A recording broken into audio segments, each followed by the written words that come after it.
Kalau perkaranya sama, menurut peraturan Mahkamah Agung, ya kan, tidak boleh dua-duanya berjalan. Jadi harus ada satu yang dipilih. Kalau perdatanya kita jalankan secara perdata, kalau berkaitan dengan pidananya yang dipilih oleh klien kami, pidananya kita jalankan. Jadi itu yang nanti akan kita sampaikan. Kalaupun misalkan besok jadi diperiksa dan beliau berkenan.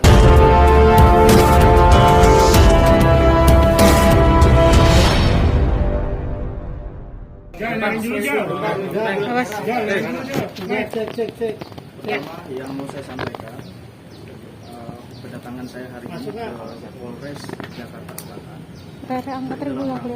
Berkoordinasi ya, dan sekaligus saya berkonsultasi dengan penyidik yang menangani laporan klien kami ya, Mas Irwan. Karena koordinasi dan konsultasi ini penting sekali, mengingat perkara yang berkaitan dengan penyitaan rumah ini ada dua upaya hukum yang sedang kita lakukan pada saat ini. Yang pertama, upaya hukum pidana yang saat ini sudah kita laporkan ke Polres Jakarta Selatan. Dan yang kedua, berkaitan dengan upaya hukum perdata yang juga akan segera kami lakukan di Pengadilan Negeri Tangerang. Jadi karena ada dua upaya hukum, maka tentu kami sebagai pengacara ya, penegak hukum, penyidik adalah mitra kami berkonsultasi.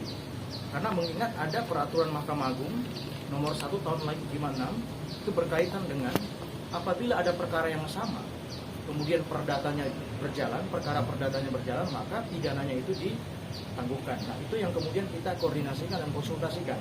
Bagaimanapun penyidik adalah mitra kami, tentu kami butuh saran-saran dan pendapatnya.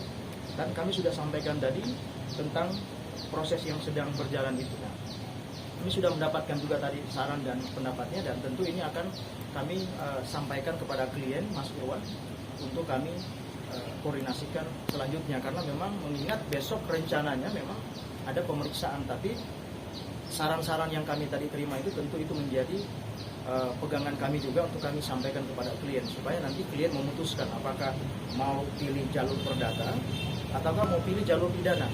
Itu semuanya akan kami serahkan kepada klien. Itu yang pertama. Yang kedua, saya juga mau meluruskan berkaitan dengan rumah yang disita. Nah, ini takutnya nanti jangan sampai beritanya kemana-mana. Rumah yang disita itu bukan rumah tinggal yang saat ini Mas Irwan dan Ibu Zaskia tempati. Ya, saya juga mau clearkan supaya tidak melebar gitu. Rumah yang disita itu bukan rumah yang ditinggali atau yang ditempati oleh Mas Irwan dan Ibu Zaskia hari ini, bukan. Rumah yang disita tersebut adalah rumah lain yang beralamat di Ciputat. Nah, itu supaya nanti tidak dinarasikan seolah-olah itu rumah yang disita. Jangan juga begitu, karena mereka kemarin sudah menyampaikan itu kepada saya. Nah, terkait dengan kerugian-kerugian kemarin sudah saya sampaikan, hampir sekitar kurang lebih 5 miliar, karena tidak hanya rumah saja, juga ada unit, ada mobil juga ya. Dan itu sudah kemudian kita lakukan perhitungan, dan insya Allah dalam waktu dekat gugatan perdatanya segera kita daftarkan. Begitu.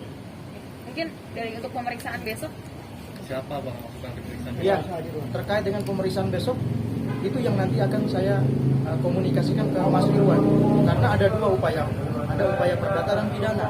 Mau dahulukan yang mana? Karena peraturan mengatakan kalau perkaranya sama,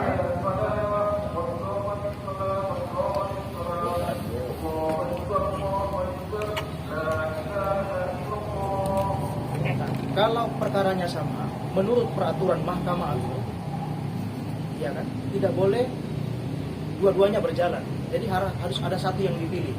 Kalau perdatanya kita jalankan secara perdata, kalau berkaitan dengan pidananya yang dipilih oleh klien kami, pidananya kita jalankan. Jadi itu yang nanti akan kita sampaikan. Kalaupun misalkan besok jadi diperiksa dan beliau berkenan, karena dia memilih proses hukum secara pidananya yang harus kita dahulukan, maka besok kita akan antar untuk dia diperiksa. Gitu. tapi sejauh ini setelah berkomunikasi dengan Abang, berkonsultasi juga dengan Abang, mungkin Bang Irwan sebenarnya inginnya seperti apa sih Bang gitu? Jadi begini, pada prinsipnya Mas Irwan mau proses apapun dia akan ikut. Sebagai warga negara tentu dia hormat terhadap proses hukum gitu kan, dan dia akan kooperatif. Hanya saja di sini kan berkaitan dengan adanya rumah yang disita. Karena ada rumah yang disita, maka kita tentu akan memilih kira-kira efektifnya proses yang mana. Kalau kita bawa ke jalur perdata, tentu ada penyitaan, artinya ada sita jaminan. Kalaupun terbukti ada perbuatan melawan hukum dalam proses kredit yang tanda kutip bermasalah itu, maka konsekuensinya adalah rumah yang disita itu kemudian bisa kita sita lagi. Kan seperti itu. Tetapi kalau secara pidana kan mungkin akan bicara dalam konteks dokumen yang dipakai itu, apakah itu memang benar-benar dokumen asli atau palsu, dan itu prosesnya juga cukup panjang. Dan nanti kita akan pilih, dan semua akan diputuskan oleh klien kami, Mas Irwan. Itu yang nanti akan kami sampaikan. Berarti kalau ternyata Mas Irwan pilih perdata, besok nggak akan ada pemanggilan dari ya? Kalau misalkan Mas Irwan memilih perdata, maka tentu besok akan kami kesini lagi untuk menyampaikan bahwa upaya hukum yang dipilih adalah perdata. Sehingga kita tunduk terhadap peraturan Mahkamah Agung yang tidak boleh dua perkara yang sama, perdata dan pidana, berjalan bersamaan. Karena aturannya kalau ada dua perkara yang sama, perdata dan pidana, maka perdata didahulukan. Itu. Bang, tapi Mas Irwan sendiri siap nggak sih jika ini berjalan langsung terus ke pidana? Oh, sangat siap. Berarti kan untuk yang dipermasalahkan tadi otomatis akan hilang gitu dari kerugian 5 miliar itu. Mas Irwan sangat siap ya. Kenapa kan sangat siap? Karena dia korban dan dia memang sama sekali tidak pernah mengikuti proses kredit yang dimaksud tersebut. Seperti yang sudah saya katakan sebelum-sebelumnya bahwa Mas Irwan tidak pernah bertemu sekalipun dengan bank. Tapi kenapa tiba-tiba namanya tercatut sebagai debitur di salah satu bank tersebut? Dan barulah diketahui pada saat dia dikirimkan surat tagihan dan dipasangkan plang.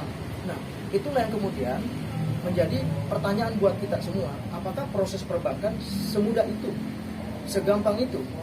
Karena kami merasa tidak pernah melakukan itu, itulah yang kemudian kemarin kita sudah lakukan berupa somasi dan pengaduan kepada OJK untuk ditelusuri siapa yang terlibat. Kalau ada oknum bank terlibat, ya kita minta juga diproses. Kalau misalkan ini hanya dilakukan secara tunggal oleh saudara Hafiz yang sudah kami laporkan tersebut, ya dia harus bertanggung jawab. Karena ini sudah merugikan klien kami. Itu. Bang, berarti kalau jadi di perdata, di sini bakal dicabut laporan. Kalau misalkan di perdata jadi, ya konsekuensinya harus dicabut karena tidak mungkin jalan bersama. Tapi semua saya serahkan kepada klien, kepada Mas Irwan. Apakah mau pilih upaya perdata ataukah mau pilih upaya pidana? Yang pasti dua-dua mekanisme hukum ini membawa manfaat buat dia untuk mempertahankan apa yang menjadi haknya itu. Pemilihan di lokasi Pengadilan Negeri Tangerang karena rumahnya disita di. Iya, karena alamat tergugat masuk wilayah hukum Tangerang, wilayah hukum Pengadilan Tangerang. Jadi kemungkinan kita gugatnya di Pengadilan Tangerang. Tapi itu rumahnya ada bukan di Tangerang semua? Iya betul. Jadi rumah itu satu komplek. Di situ ada 4 unit ya. Itu jadi satu komplek perumahan ada 4 unit. Nah, salah satu dari 4 itu yang saat ini sudah dipasangkan plang Iya. di daerah Tangerang Selatan. Apa? Tepatnya perumahan. Kalau persisnya saya nggak tahu nama perumahannya apa, tapi yang pasti di Tangerang Selatan. Siap. Oke. Terima kasih banyak.